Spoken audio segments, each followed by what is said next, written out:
शराब घोटाले में दिल्ली के सीएम मनीष सिसोदिया से लगातार पूछताछ हो रही है। ये पूछताछ सीबीआई मुख्यालय में चल रही है और माना जा रहा है कि नए सबूत के बाद फिर से सीबीआई ये जो लंबी चौड़ी पूछताछ करी है, क्या पिछली बार की तरह ही 9 घंटे चलेगी?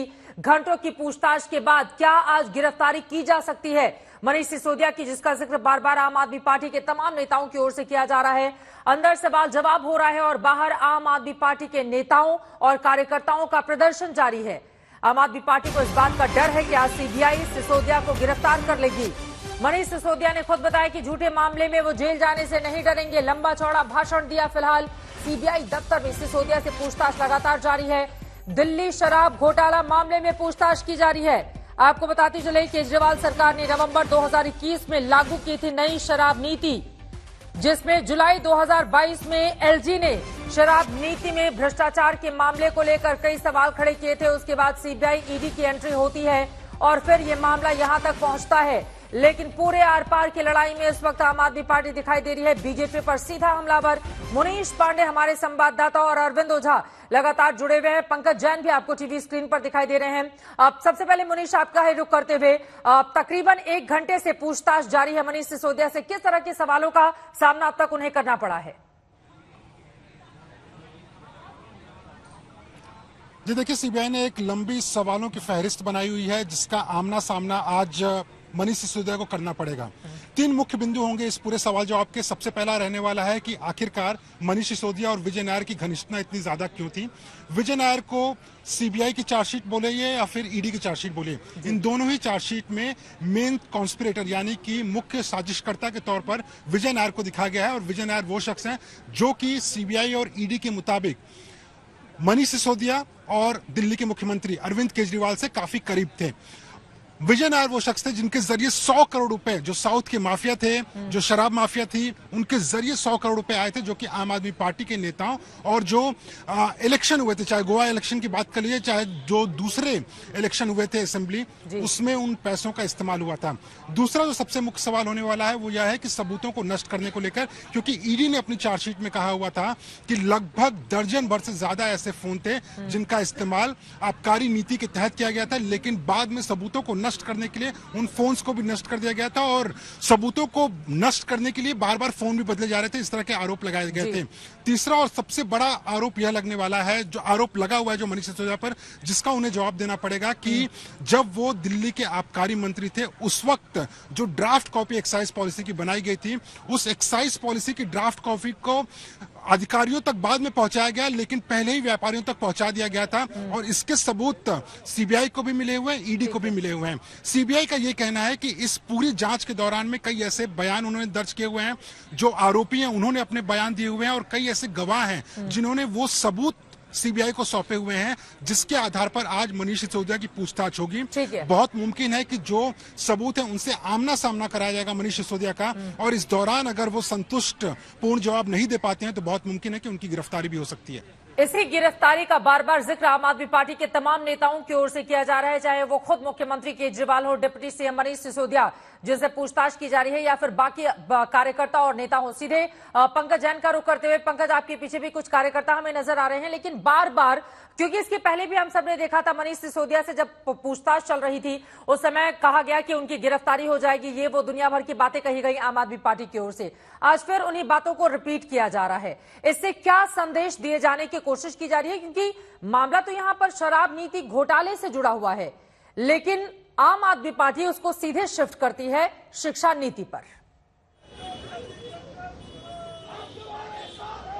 बिल्कुल चित्रा, यही बड़ा सवाल है और जिस तरह से प्रेशर बनाने की भी एक कोशिश है अपनी इस रणनीति के जरिए। अक्टूबर के महीने में भी यही दृश्य देखने के लिए मिले थे चित्रा, और आपको हम तस्वीरें दिखाएं। सीबीआई दफ्तर के नजदीक हम मौजूद है। तस्वीर देखिए, यहाँ पर धरने पर बैठ गए हैं आम आदमी पार्टी के तमाम जो कार्यकर्ता है, वो नारेबाजी कर रहे हैं और ये हालात है इस वक्त सीबीआई दफ्तर के नजदीक। पुलिस ने सीबीआई दफ्तर की तरफ जो रास्ता जा रहा है चित्रा, उसको बैरिकेड लगा के बंद कर दिया है। लोधी रोड मुख्य रोड है ये, और इसे आज बंद करना पड़ा है इस प्रदर्शन के लिए, और पुलिस दोनों तरफ ही तैनात कर दी गई है। सबसे बड़ी बात यह है कि यहाँ पे तमाम बड़े नेता आम आदमी पार्टी के पहुंचे हुए हैं और लगातार नारेबाजी कर रहे हैं।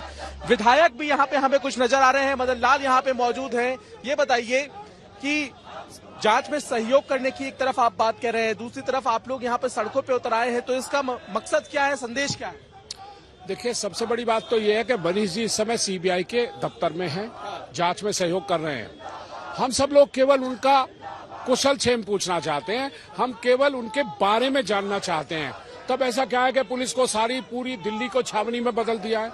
सब जिस तरफ से निकले उसी तरफ उन्होंने बैरिकेड लगा दिए हैं।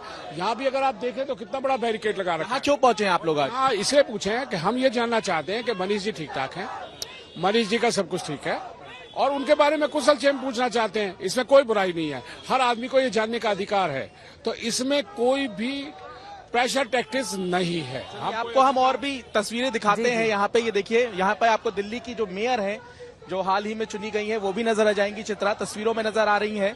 डिप्टी स्पीकर है राखी बिल्डान, वो भी यहाँ नजर आ रही है। राखी, नारेबाजी हो रही है, आप लोग यहाँ पे क्यों पहुंचे हैं? पहला सवाल तो यह है क्योंकि पूछताछ तो चल रही है, जांच में सहयोग का आपने वादा किया, तो अब यहाँ पे समर्थकों का हुजूम क्यों?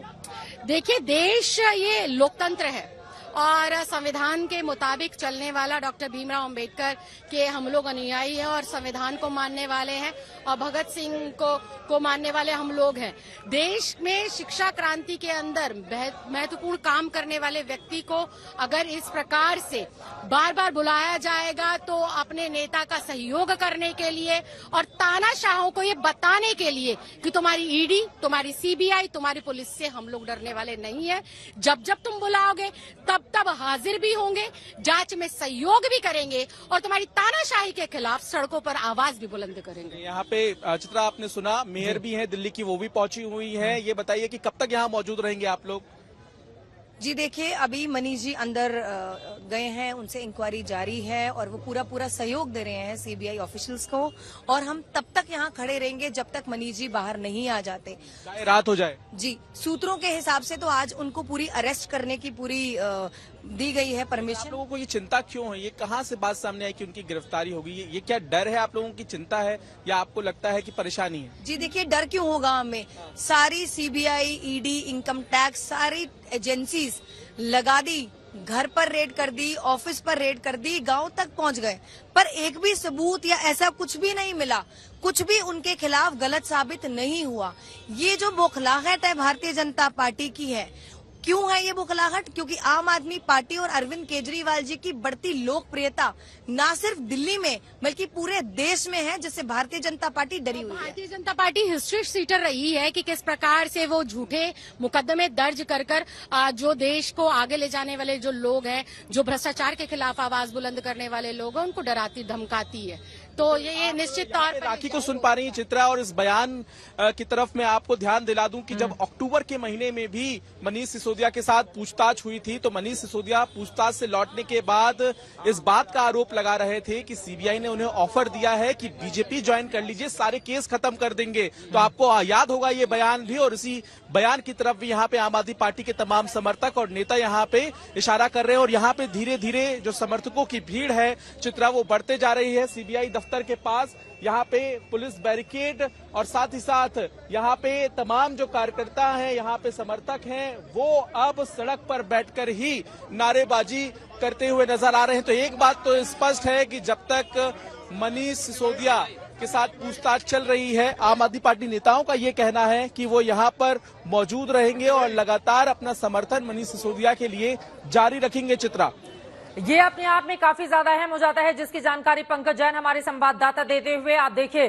सीबीआई दफ्तर के ठीक बाहर यहाँ पर आम आदमी पार्टी के नेताओं कार्यकर्ताओं की भारी भीड़ उमड़ी हुई है। हमारे साथ मनीष पांडे भी सीबीआई दफ्तर से जुड़े हुए हैं, उनके पास हम चलेंगे। लेकिन इस वक्त मनीष सिसोदिया से किस तरह के संभावित सवाल हो सकते हैं, उसके बारे में आपको जल्दी से जानकारी दे देते हैं। आपको बता दें, विजय नायर को लेकर सबसे पहले सवाल कि आखिर आपका रिश्ता क्या है विजय नायर से? मनीष सिसोदिया से सीबीआई की ये पूछताछ इस वक्त चल रही है। विजय नायर का आपसे क्या संबंध है? क्योंकि सबसे बड़ा मेन चेहरा विजय नायर, जिसके संबंधों को लेकर कटघरे में इस वक्त खड़े हुए हैं मनीष सिसोदिया, आप उनको कैसे जानते हैं और कब से जानते हैं? ये सवाल भी संभावित सवालों की सूची में शामिल है। क्या आपने सबूतों को नष्ट किए? क्योंकि बार बार मोबाइल फोन को नष्ट किए जाने की बात यहां पर निकलकर सामने आ रही है कि मोबाइल जिससे बातचीत की गई थी उसको नष्ट कर दिया गया। क्या आपने नीति से जुड़े फोन नष्ट किए? ये तमाम वो सवाल हैं जिसका जवाब मनीष सिसोदिया को इस वक्त देना पड़ रहा है।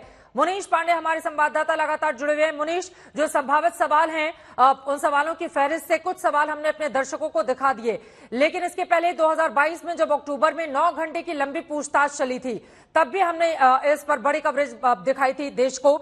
आज भी क्या वही स्थिति बन सकती है? वो कौन कौन से सवाल बाकी रह गए थे जिसके बाद आज एक बार फिर से मनीष सिसोदिया को सीबीआई दफ्तर बुलाया गया और सवालों का सामना उनको करना पड़ रहा है? और कौन कौन से वो सबूत हैं जो सीबीआई के पास हैं जिससे शिकंजा और ज्यादा कस सकता है मनीष सिसोदिया पर?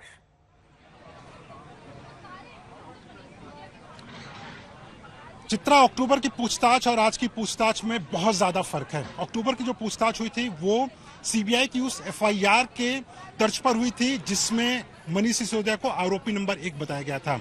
उस वक्त जब सीबीआई ने उनसे पूछताछ के लिए बुलाया था तो उस वक्त सीबीआई ने साफ तौर पे ये कहा था कि जो आरोप लगाए गए थे उस वक्त उसको लेकर उनसे पूछताछ की गई और उनके जवाब रिकॉर्ड किए गए। उसके बाद सीबीआई ने एक चार्जशीट दायर की। आम आदमी पार्टी लगातार यह आरोप लगाती है कि सीबीआई की चार्जशीट में मनीष सिसोदिया के खिलाफ में कुछ भी नहीं लिखा गया, उनको आरोपी नहीं बनाया गया। लेकिन जो सीबीआई की चार्जशीट थी उसमें साफ तौर पर सीबीआई ने लिखा हुआ था कि मनीष सिसोदिया ने इस पूरे घोटाले में एक मुख्य भूमिका निभाई है जिसकी जांच चल रही है। उस चार्जशीट के बाद में सीबीआई ने कई ऐसे बयान जो थे चश्मदीदों के वो दर्ज किए, गवाहों के बयान दर्ज किए और कई सबूत भी उन्होंने इकट्ठा किए। उन सबूतों के आधार पर आज उनसे पूछताछ होने वाली है और यही वजह है कि आज अगर मनीष सिसोदिया आम आदमी पार्टी की बात करिए तो आज का दिन उनके लिए बेहद गंभीर होने वाला है, क्योंकि सीबीआई का यह कहना है कि कुछ मामलों को लेकर उनके पास में सबूत मिल चुके हैं। यानी कि जो मनीष सिसोदिया और विजय नायर का रिश्ता था उसको लेकर उनको सबूत मिल चुके हैं। विजय नायर को पैसा दिया गया था, इसको लेकर सबूत मिले हुए हैं। और विजय नायर को पैसा मिलने से मनीष सिसोदिया या फिर आम आदमी पार्टी का क्या रिश्ता है, उसके पीछे की वजह यही है कि मनीष सिसोदिया विजय नायर काफी करीबी थे। कई ऐसे लोग थे जो कि नई आबकारी नीति के तहत दिल्ली में बिजनेस करना चाहते थे, शराब का व्यापार करना चाहते थे, वो विजय नायर के थ्रू आम आदमी पार्टी के लोगों से जाकर मिलते थे। तो ये तमाम तरीके के आरोप लगाए गए थे सीबीआई की तरफ से और यही वजह है कि आज पूछताछ में विजय नायर को लेकर, उसके अलावा आबकारी नीति को लेकर जो इस तरह के आरोप लगाए गए कि मनीष सिसोदिया ने सबूतों को भी नष्ट किया है, उसको लेकर उनसे सवाल जवाब किए जाएंगे। और बहुत मुमकिन है कि कई ऐसे बयान, कई ऐसे सबूतों से मनीष सिसोदिया सीबीआई ने गिरफ्तार किया था और यकीनन जो नामजद आरोपी उसमें सबसे पहले नंबर पर यह शख्स था और उससे किस तरह के संबंध मनीष सिसोदिया के रहे हैं आप कब से जानते हैं। इन तमाम सवालों का जवाब इस वक्त दिल्ली के डिप्टी सीएम को देना पड़ रहा है। लेकिन इन सब के बीच शराब नीति घोटाले से जुड़ा यह मामला है, सीबीआई और ईडी जिसकी जांच कर रहे हैं। लेकिन आम आदमी पार्टी और बीजेपी के बीच इस पूरे मसले पर राजनीति, पॉलिटिक्स कैसे चल रही है, जरा सुनिए दोनों पक्ष के नेताओं को। आज ये सीबीआई ईडी की कायराना हरकत ये साबित करती है कि भारतीय जनता पार्टी अगर किसी से डरती है, प्रधानमंत्री मोदी किसी से डरते हैं तो उस शख्स का नाम अरविंद केजरीवाल है, उस शख्स का नाम राहुल गांधी नहीं है, उस शख्स का नाम आम आदमी पार्टी है, अरविंद केजरीवाल है। बीजेपी कहती है मनीष सिसोदिया ने 10,000 करोड़ का घोटाला कर दिया, शराब घोटाला कर दिया। कहाँ ये 10,000 करोड़? ये 10,000 करोड़ की रिश्वत जांच तो चल रही है ना फिलहाल। आपको बताना चाहता हूँ, उसी जांच में मनीष सिसोदिया जी के घर पे रेड करी, उनके बैंक लॉकर पे रेड करी, उनके पैतृक गांव में जाकर रेड करी, सारी संपत्ति उनके और उनके परिवार वालों की खंगाल ली, एक नया पैसा नहीं मिला। ये सारे आरोप सरासर फर्जी और झूठ हैं। आज जिस प्रकार का माहौल बनाने की कोशिश आम आदमी पार्टी कर रही है, कभी भारतीय जनता पार्टी को गाली देना, कभी हमारी नेताओं के खिलाफ कहना, एक बात तो स्पष्ट है कि सच्चाई को छुपाने की होड़ में आम आदमी पार्टी इस पूरे जश्न भ्रष्टाचार में लगी हुई है और एक इवेंट मैनेजमेंट के रूप में काम कर रही है। प्रश्नों का उत्तर उन्हें सीबीआई के पास देना चाहिए, इवेंट मैनेजमेंट से कुछ नहीं होता।